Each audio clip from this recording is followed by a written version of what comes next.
puis la troisième exposition. Parce que, à la deuxième exposition, vous allez être dans une situation où votre système immunitaire va réagir en pensant qu'il va empêcher le virus d'entrer dans la cellule. Oui, mais le virus, il y entre quand même. Par d'autres portes, par d'autres clés qu'il a à sa disposition, donc d'autres récepteurs sur votre membrane cellulaire.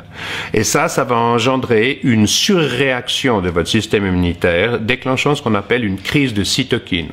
Et cette crise de cytokine va provoquer un dérèglement majeur de tout votre système endocrinien et de votre système, d'une partie de votre système enzymatique.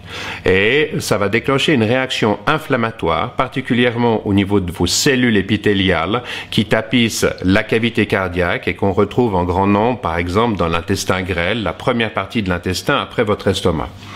Et ça va déclencher une fibromyalgie, c'est-à-dire une fibrose, qui va être extrêmement dommageable aux tissus touchés, provoquant, dans le cadre de l'intestin, des hémorragies digestives et dans le cadre du cœur, de la cavité cardiaque, des arrêts cardiaques.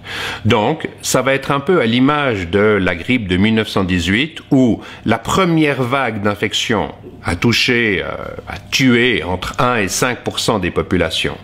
Oui, mais la deuxième vague d'infection est celle qui est véritablement létale. Et vraisemblablement, c'est ce à quoi nous risquons d'être exposés.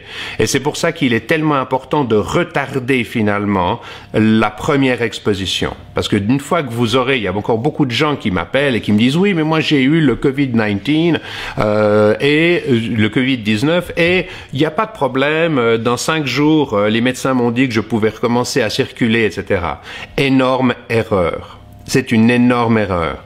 En fait, non, c'est pas comme ça que ça va marcher. Les gens qui seront réexposés à une deuxième charge virale importante du Covid-19, du SARS-CoV-2, vont être touchés vraisemblablement et la deuxième infection est beaucoup plus mortelle que la première, à l'image de ce qui s'est passé en 1918-1919.